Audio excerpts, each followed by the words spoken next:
नमस्कार मित्रांनो, स्वागत आहे तुमचं आमच्या यूट्यूब चॅनलमध्ये। आज वैशालीने घरगुती खडा मसाला बनवण्याचं बेत केलेलं आहे। ती खूप दिवसापासून म्हणत होती की आपण घरीच मसाला बनवूया, कारण तिला रेडीमेड मसाले आवडत नाही आहेत। त्याच्यामुळं ती म्हणते की भाजींना वगैरे चव येत नाही।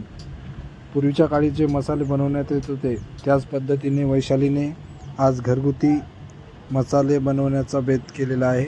तर पाहूया आपण। संपूर्ण व्हिडिओ पाहण्यासाठी आमच्या यूट्यूब चॅनलला सबस्क्राईब करत राहा। आम्ही यूट्यूबला पण नवीन नवीन व्हिडिओ बनवत असतो।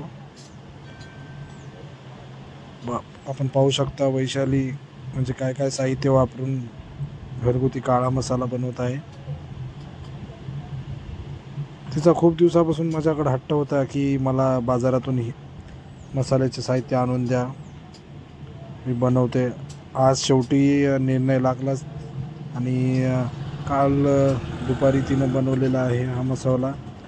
तर तिची रेसिपी काय काय आपण ते वैशालीकडंच जाणून घेऊया, कशा पद्धतीने ते बनवतात। तर मी वैशालीलाच विचारतोय, वैशाली हे मसाले बनवण्यासाठी काय काय साहित्य वापरण्यात येतात?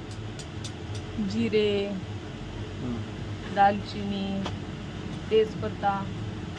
हो का? आणि हे मसाला बनवण्याचा प्लॅन काऊन केला होता तुम्ही? भाज्या थोड्या छान बनतात घरगुती मसाला केल्यावर। हो का? आणि याचे साईड इफेक्ट वगैरे काही होत नाहीत ना? नाही। बरं, आता हे काय काय वापरत आहे तू? हे कढईमध्ये काय आहे? जिरे आणि शाजिरा भाजून घेतलेला आहे। आणि बाकीचे साहित्य काय काय दिसत आहेत ते? धने, फूल, दालचिनी, इलायची। आणि हे काय करायचं? सर्व तळून भाजून घ्यायचं का? हां, थोडंसं तेल टाकून भाजून घ्यायचं छान। आणि हे बाकीचे साहित्य कुठून आणले? ते कुठं भेटतात ते साहित्य? हे सध्या मी सगळं दुकानातूनच घेतलेलं आहे, आपल्या बरं. दुकानात। हो का? आणि हा मसाला बनवल्यानंतर किती दिवस टिकतो हा? म्हणजे हे त्याला काही साधारण 2-3 महिने टिकतो। हो का? वास वगैरे काही मारत नाही ना? नाही। आणि हे मसाला जास्त करून तू कशासाठी, कोणत्या भाज्यासाठी वापरते? नॉनव्हेज साठी। नॉनव्हेज लई आवडतं आहे ना तुला? हो का? आणि मग हे बनवल्यानंतर कुठं म्हणजे घरीच बारीक करणार का बाहेर जाऊन आणणार? नाही, घरीच मिक्सर मध्येच काढायचं का? हो। बरं। साधारणतः याला किती वेळ म्हणजे आपण ते भाजून वगैरे घेता तुम्ही? 1 तास लागतो भाजायला पूर्ण। थोडं भाजावं लागतं। आणि ही रेसिपी तुला आधीपासून माहिती होती का? कोणापासून शिकली तू? माझ्या आईने शिकवलं का? आता हे सर्व साहित्य दिसतंय ते आपल्याला व्हिडिओमध्ये, हे सर्व काय तेजपत्ता वगैरे ते आहे ना? हो। धने। हे सर्व एका जागी मिक्स करून घ्यायचं का? हो, मिक्स करून वाटून घ्यायचं। आणि त्याच्यासोबत एसूर पण तयार करणार आहे थोडासा। एसूर म्हणजे काय असतं? ते भाजी घट होण्यासाठी टाकायचं। वैशाली त्यासोबत काय एसूर म्हणत होती ना तू? एसूर म्हणजे काय असतं? एसूर म्हणजे ते भाज्या घट होण्यासाठी टाकायचं एक असती ती वस्तू। हो का? त्याच्यामुळे काय चव येते का? चव नाही, घट्ट पण होतो भाज्या, चव पण येते। आणि पहिलीच वेळेस बनवते। हो का? म्हणजे ट्राय करून बघायला का? हो। आणि या आपल्या प्रेक्षकांना पण सांग ना कसं बनवण्याचं वगैरे, म्हणजे तू बनवायचं असेल तर म्हणजे काय काय करावं लागतं काय नाही? त्या एसूरसाठी काय वापरावं लागतं सांगते मी। थोडेसे तांदूळ, ज्वारी, बाजरी, हो का? हरभऱ्याची डाळ।